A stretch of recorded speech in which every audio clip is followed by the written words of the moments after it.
Como les adelanté, la invitada de hoy es Isabel Martínez, licenciada en Química, empresaria y presidente de la Cámara de Industriales Metalúrgicos de Córdoba. Bienvenida, Isabel. Muchas gracias por la invitación. Gracias a vos por habernos acompañado. Yo les decía que el motivo de la invitación de Isabel ha sido el gran interés que nos despertó unas palabras que ella dijo en el discurso del almuerzo anual de la Cámara de Industriales Metalúrgicos hace pocos días en el Hotel Sheraton, sobre el cual le vamos a preguntar también. Pero creo que Eduardo antes quiere hacer otra pregunta. Sí, no, más que pregunta es un reconocimiento, Isabel. Yo tengo entendido que ustedes, de alguna manera, son los responsables de la Córdoba industrial, porque cuando tenía que radicarse Ica Kaiser, una de las razones por que eligió Córdoba es porque ya tenía una gran cantidad de autopartistas por la fábrica de aviones. Así que ustedes de alguna manera inclinaron la balanza para nuestra ciudad.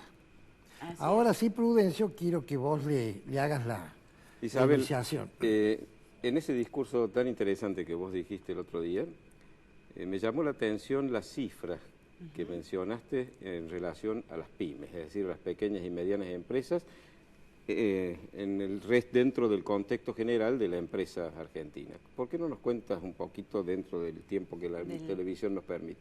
Bueno, primero quiero recoger este guante, porque en el año 1927 se instala la primera fábrica militar de aviones en Córdoba. Vos no existías en esa época. No. Es obvio. Y eso generó un arco de proveedores metalmecánicos, que es lo que vieron las industrias Kaiser cuando vinieron a instalarse posteriormente acá. Y todo ese arco de proveedores, metalmecánicos, metalúrgicos, electricistas, de todo el arco de proveedores que tenía la fábrica militar de aviones y la Kaiser, en el año 1947, unos pioneros metalúrgicos empresarios, como un poco para hacer el contrapeso a tanto empleado y tanto gremio que ya se había formado metalúrgico, decidieron formar la Cámara de Industriales Metalúrgicos y de Componentes de Córdoba. O sea que la Cámara ya tiene 68 años de historia y es un poco por ese motivo, ¿no? Para hacer un contrapeso. Bueno, las empresas, de acuerdo a un trabajo del Ministerio de Trabajo de la Nación, que tuve en mi poder, de allí analicé un poco las cifras, y bueno, hay aproximadamente 610.000 empresas, aproximadamente el total de empresas del país, 610.000. De esas empresas, el 99% son empresas pymes. Entendiendo por pyme, ¿qué? Por pymes son las empresas que tienen menos de 200 empleados. La clasificación es por empleados, no por facturación. Por cantidad de empleados, y la clasificación pyme a su vez es hasta, por ejemplo, el tema industrial, lo han modificado hace poquito, la facturación es 270 millones de pesos, el límite para terminar de ser pyme. Pero si vamos fundamentalmente por los empleados, el 99% de las empresas de la Argentina son pymes. De eso total, el 86% de empresas tiene menos de 10 empleados. Menos de 10 empleados. O sea que son pequeñas, ya no son medianas, son pequeñas. Pero mirá la importancia de las empresas pymes, ¿no? Sí. En la Argentina. Y el 11% tiene entre 10 y 50 empleados, y el 2% tiene entre 50 y 200, y solo el 1% tiene más de 200 empleados. O sea, ya no son pymes. Ya no son pymes, Claro. el 1% de las empresas de Argentina. O sea que las pymes son el motor industrial, comercial y de servicios del país. ¿Este fenómeno es argentino o en otras partes del mundo acompaña más o menos esta distribución estadística? Y en los países desarrollados, por ejemplo, las pymes generan en la Argentina el 60% del empleo privado, el 60%, y entre el 45 y 50% de la rentabilidad, del valor agregado. Esos guarismos concuerdan con los países desarrollados.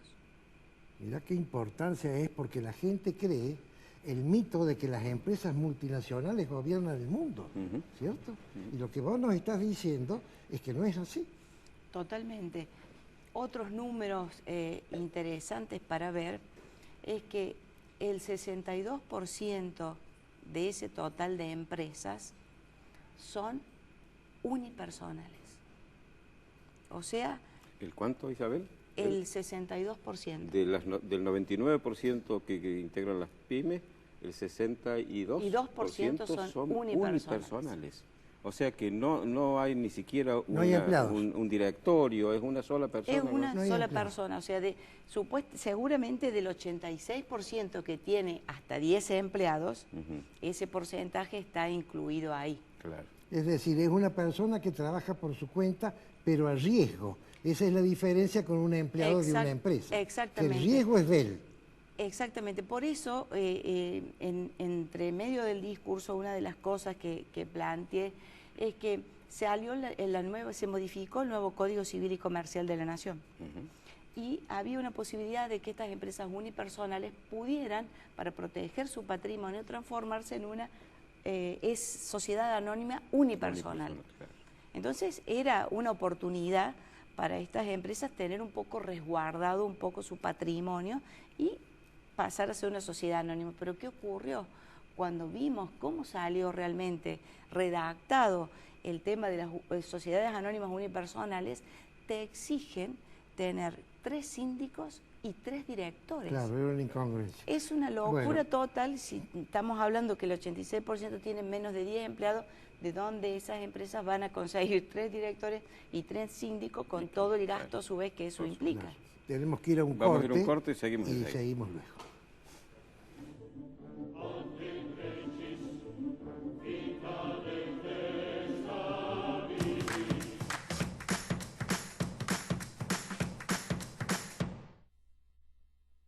Moresi Allende, Ibáñez Padilla, Negocios Inmobiliarios, teléfono 351-513-8767, 351-519-4544. Moresi Allende, Ibáñez Padilla.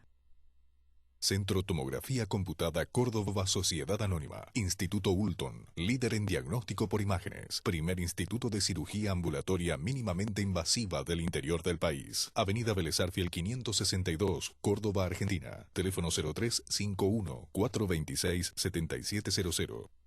Directo desde Córdoba, invierte en Miami con confianza. Cecilia Nores Martínez, venta y postventa de inmuebles. Teléfono 569-1401. Maluf y Asociados, Desarrollos Inmobiliarios Integrales, 40 años, desarrollando emprendimientos de calidad. Obispo Salguero, 775, Planta Baja, Nueva Córdoba. Teléfono 0351-460-2381. Ahora comprar tu auto es una experiencia única. Llegó AutoCity, un nuevo espacio con 0 kilómetros, usados, pista de prueba y área de servicios. AutoCity, los autos evolucionan. El lugar donde encontrarlos también.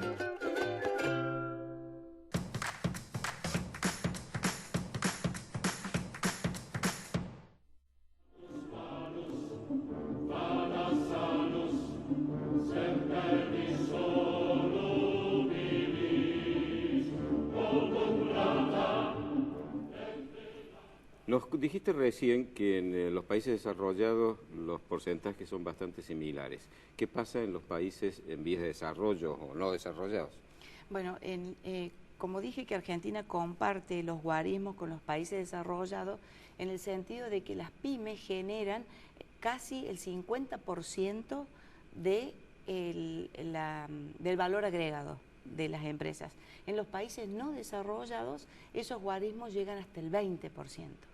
O sea que Argentina, la base industrial y comercial y de servicios, realmente lo hacen las pymes, lo llevamos adelante las pymes. Es un signo de desarrollo, tener mucha pyme.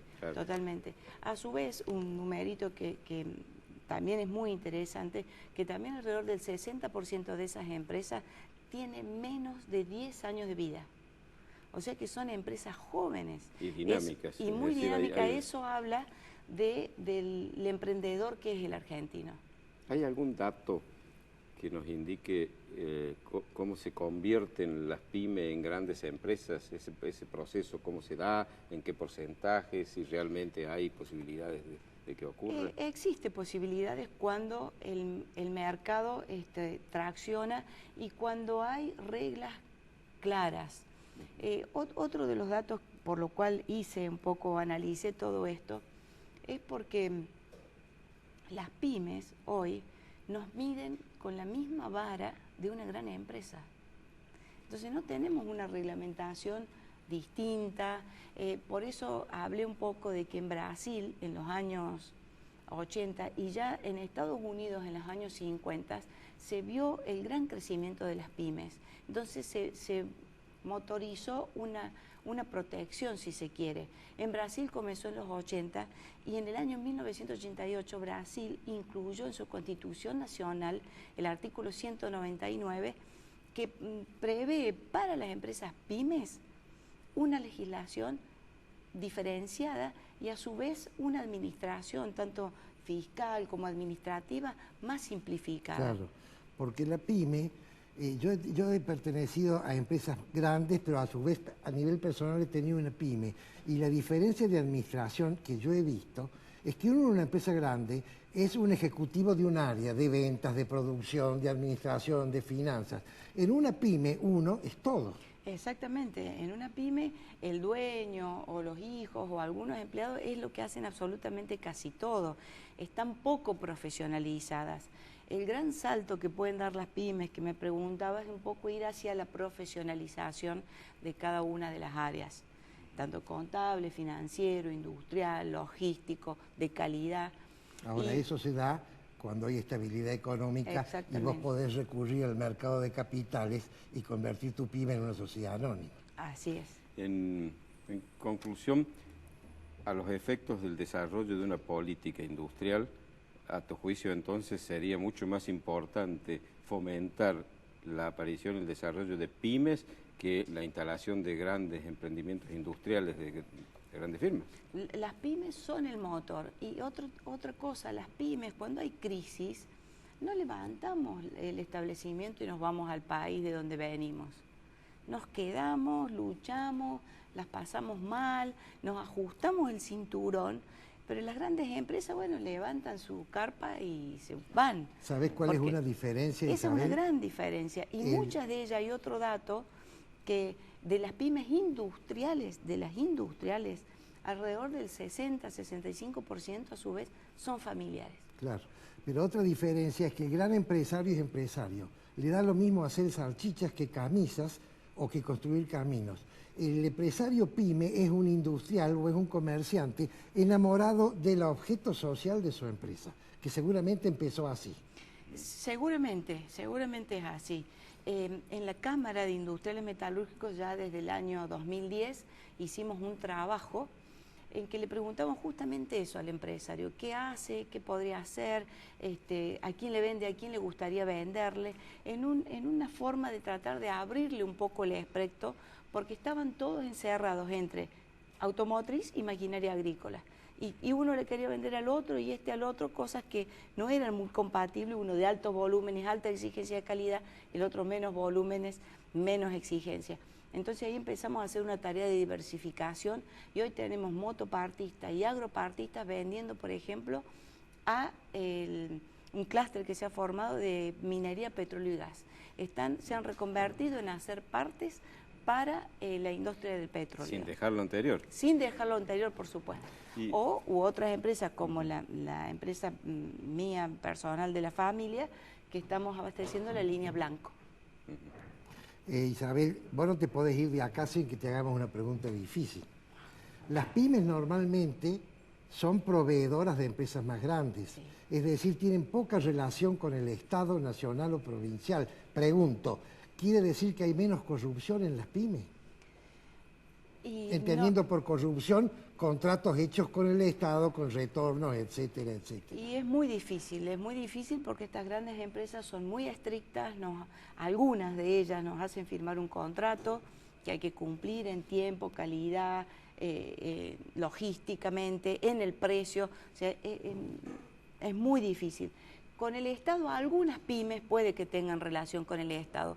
No sé cómo se manejan en ese sentido. Mis pymes no abastecen al Estado, pero las grandes empresas a veces nos hacen firmar contratos, otras no. Algo que realmente eso nos daría una gran ventaja para poder crecer. Porque si nosotros tuviéramos un contrato con una automotriz, ese contrato uno puede llevarlo al banco y el banco en base a ese contrato te genera fondos para que vos puedas crecer. Claro. Pero sin contrato como estamos hoy, es imposible que el banco a veces avale el proyecto que uno tiene, porque sí, sin un papel. Entonces, esa sería una de las condiciones que nos haría crecer más rápidamente. Entre los integrantes de la Cámara de Industriales Metalúrgicos, ¿se repiten los porcentajes de estas estadísticas que vos mencionaste? Sí, sí, totalmente. ¿Se dan más o menos semejantes? Sí. O sea que es una muestra a escala de lo que ocurre en todo el país. Así es. Bueno, se nos ha acabado el tiempo. Isabel, realmente muy instructiva tu visita, porque yo por lo menos me has planteado un panorama que no sabía que existía, y esto derrumba mitos y da esperanza a la gente que puede empezar con pequeños emprendimientos en un universo que realmente tiene muchas posibilidades. Esperanza que estaría mucho más fundada si esas modificaciones a la legislación que Isabel decía se llevaran adelante. No es una lástima desperdiciar la reforma del Código Civil omitiendo No va a eso. durar mucho este código, así que ya va a haber oportunidad. Bueno, gracias. Muchas gracias, Isabel. Buenas noches.